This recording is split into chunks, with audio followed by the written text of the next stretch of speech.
Welcome to VintageDrumsTalk.com. Jim Messina here once again, and I must say I'm very honored to come to you tonight with a very special segment because we've got a topic tonight that many of you are familiar with. There's a person that is no longer with us, but he is with us because most of the old-time collectors, the ones from the very beginning, know this person. I speak of none other than Charlie Donnelly. Now, many of you are going to know that name. Some of you new people will not really know that name, but we're going to fill you in on who Charlie Donnelly is and just how pertinent he is to the vintage drum community. This man literally started the whole awareness of the collectability and the importance of preserving vintage drums and playing vintage drums and educating other drummers about vintage drums. He basically started it all. Charlie Donnelly.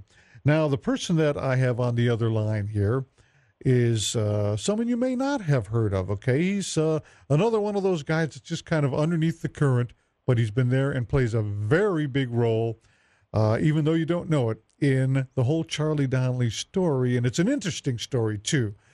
I'd like to present to you folks tonight, all my fellow drum collectors, meet John Pryor. Hello, John. How are you? Hi, Jim.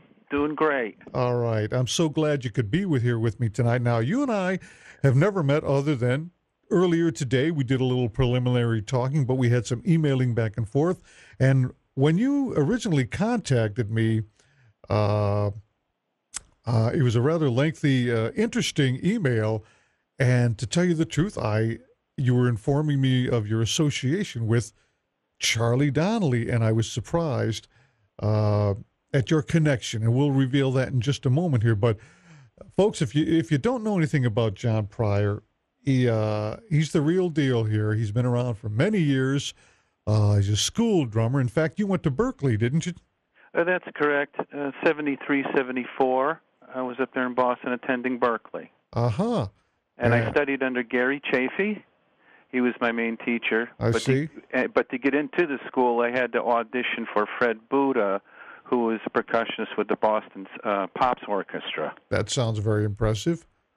And before that, I was schooled by Bob Gatson out of Creative Music in Wethersfield, Connecticut, which was a town right next to Newington, Connecticut, where now we find Charlie Donnelly.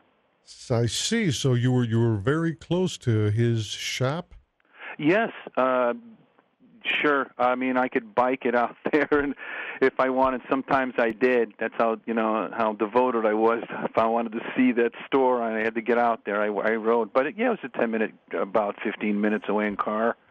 How did you end up even hearing about Charlie Donnelly? I mean, as I understand it, he had a relatively small operation going there, but how'd you hear about him?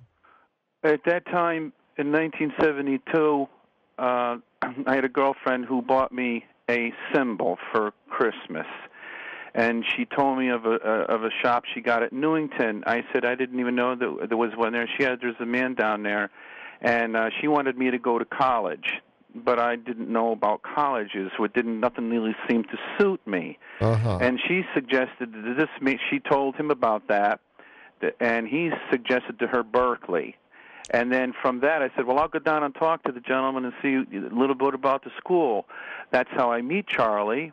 And, of course, I took up on that offer or that information, and that's how I made the first contact with Charlie. And then I just stayed there. I mean, I was between Bob and Charlie's, but Charlie serviced me as far as giving me my first snare drum to go to Berkeley with. And that drum was in his shop the day I met him. I looked behind the counter up on the shelf where he would keep all his drums, let's say, behind the counter. And I said, Charlie, what's that? And he says, oh, he would chuckle because, he knew I was really enthusiastic about what he was doing there. And he said, that's a 6.2 block. He explained it to me. We took it down. I put it on the stand. I played it right there in the store. I said, this thing is smoking. He goes, yeah. And he says, John, we had to do some work on that. We had to clean out the tubes, we tapped those and got them going on. He upgraded the strainer to a P83 Ludwig. And he put in a Slingerland dual muffler because it was very live, the drum. Suited me fine for my taste and tones. And that's what happened. I go to it. I take that with Berkeley Plus. He also supplied me the kit that I would need at school, which was a Rogers bread butter, white marine pearl, the 13, 16, 22 setup. And that was a great little kit that I went to school with, and I played many, many hours on those instruments up there. Do you remember what it cost? The snare drum was $150, which was fair enough and no problem. And I took that right away onto the stage where I was playing at a biker bars on the weekends, and it kept right up with my Ludwig, super sensitive, if not more. It had a little more body. Yeah. And I don't recall that I paid for that other set offhand, but I'm going to say I don't think I could have paid $175 to $200 for something like that. Yeah. And it was in great shape. The chrome was fine. They were wonderful. They had the tall boy hoops on them, right? Which were from the calf era, and I always wondered about that.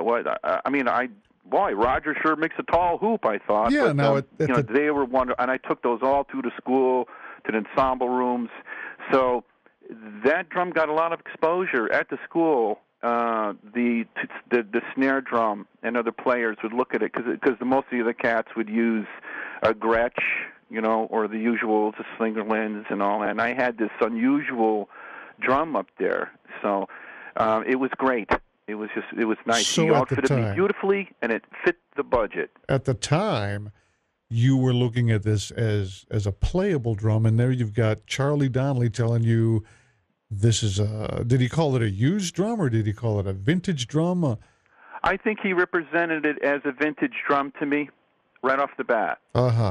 So right off the bat, he was trying to take young people and actually let them know that, vintage instruments still have their place, whether they were the type, like nowadays, you don't hear a sound coming out of my drum room. I'll take valuable drums and, rare drums, and I don't play them. But from what I'm gathering from what you're saying, Charlie was refurbishing drums and putting them back into service and selling them to young guys like you, but telling them the background. Is that how it went? Absolutely, that's correct, Jim. Absolutely, and I'm thinking of the families, around the holidays, they're going to be getting their children, their young people, some instruments. Well, you go to Charlie Donnelly for that. That's all, because it again, they want to see if Junior is going to stick with it. Right. So they don't want to spend a lot of money. When it comes to spending the high end and just going for the real brand new stuff, then you go to Bob Gadsden's. You see, so each retailer had their niche in that area, and they served the public for their needs, for what their particular needs were. So I was able to needs were served both from Bob and from Charlie as well. So this drum that I'm looking at right now is the original drum that Charlie Donnelly sold you on, right? That got you started in your enthusiasm for vintage drums? Yeah, it sure is. It should be nickel-plated there. And that's it. I brought the drum home. I brought it right out in the backyard. I just set it there, grabbed my camera. I immediately took a picture of it. And when I played it, he had it set up with a clear Remo Ambassador. And I'll never forget the first note and how it sounded. And it sounded so different, but so sweet. And so the body was in there, and the shell being its thickness and how it resonated. Then I took it out that night to a rock and roll biker bar and laid some 2/4s on there, man, and then shotted it out, and it was fabulous. I said, wow, this thing really's got a nice backbeat, fat sound to it. So you said, that Donnelly guy knows what he's talking about, huh? Oh, yeah, and that convinced me, and that intrigued me fully into appreciation of instruments that were only heard in decades before our time of the 60s and 70s like that. Now, I really regret never having met Charlie Donnelly. I mean, I've been doing this interviewing for a while now, a few years, and everyone that I talk to, a lot of these top collectors, I will always ask them the same question. I'll say, how did you get started with this? Many of them, it resorts back to, there was a guy, Charlie Donnelly, and again, Charlie Donnelly, that name kept coming up. And here now I'm talking to someone who is a very good friend, close to the family. I know Bunny Carlos is another one who, even in interviews with me, he has said, no, I owe it all to Charlie Donnelly, who educated me in vintage drums and what to get, what not. He'd tell him, you got to get this drum, Bunny. And so I can see that he is really, his influence is really broad, because from what I understand, groups would come into town, and I think you've seen some of this, which you were telling me earlier today about Charlie actually trying to introduce these drums to some of the big acts in town. Why don't you tell me about that? Right. He felt that to best serve the vintage community and to make it, go and to get some prominence and being taken seriously, that the best would be through the big time players. If he could get a couple of those to endorse this kind of an idea, then it would probably could start up. And so he did the legwork.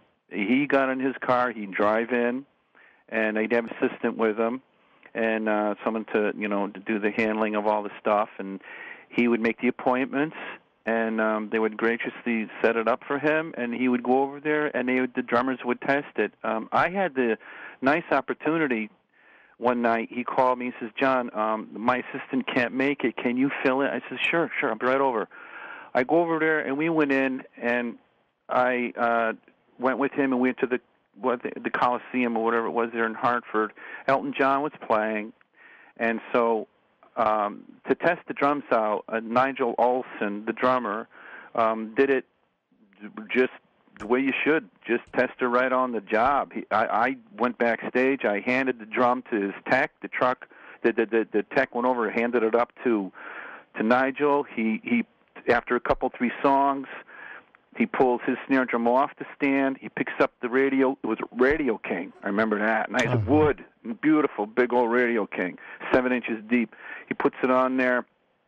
He starts hitting those 2 4s and plays the full number off. Then they took the drum down and swapped them back, and that's how it was tested like that. And I don't know. I can't remember if the deal went down that night with him for that drum. But my point here is saying Charlie would do the physical work and to go out at night and to make contacts, and of course he did a lot of phone calls, and he worked at the promotion diligently to get it off the ground and rolling. So do you think that he had this in mind?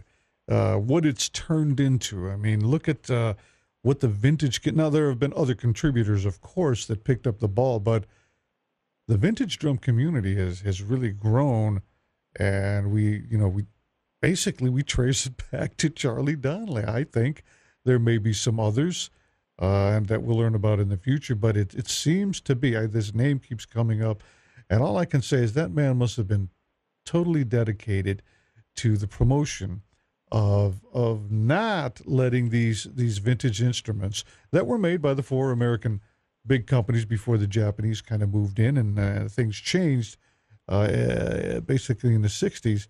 But other than that, I have heard that he wasn't just selling drums. He was an out-and-out nice guy to talk to and to hang with. And have you had that experience? Because I've never been to his shop, never met the man, but you have, and I understand you spent a lot of time. You were very close with them. And Charlie Donnelly played, I would say, a big part, definitely, of my musical efforts in life and professionally and where they took me. He was always supplying me with the things that my path was on. my path was into that kind of stuff. And yes, and that's what I mean. Charlie, I want to go to New York. I want to make it big. Well, John, don't do that until you're ready. First, get ready before you go to the big city. Things like that. The good old, from experience, advice. And I took that advice. I didn't really leave Connecticut until I felt, man, I got to hit the city or I'm going to grow old. So, but I worked diligently, and I went there. And I went there with his drums. I was just going to say, was that six-slug drum with you the whole time you went to New York? Yes. Not only that one, but another drum that I had built, but I'll talk about that later. Okay. That's the one that that I played that all through some top 40 bands while I was coming up through my 20s, getting ready to go to the big city someday. I was using Charlie Donnelly's vintage drums in full-blown rock bands and disco units, and in other words, that snare or the combination. I had an Oyster kit of Ludwig's, and I would just gang them up with my Rogers. I know it looked model, but hey, I played what I had, and I liked the drums, and I had double kits because of it, and they sounded great. And when I went to New York, I took that 6-tube with me because I had an idea in mind to maybe gain some recognition. So you were taking a piece of Charlie Donnelly with you? Absolutely. And he even reviewed my demo tape that I'd recorded up there before I go to the city, for companies to listen to. Who did I do? I bring it to Charlie Donnelly first and let him, critique it for me, which he kindly would do. Which he kindly would do. He'd listen, and he would do that. And then while I was there, I'd go, what's that? I'd see another vintage item. And he would say, oh, that's a mini, what is that, a pit vibes, a concert pit vibes for a pit drummer.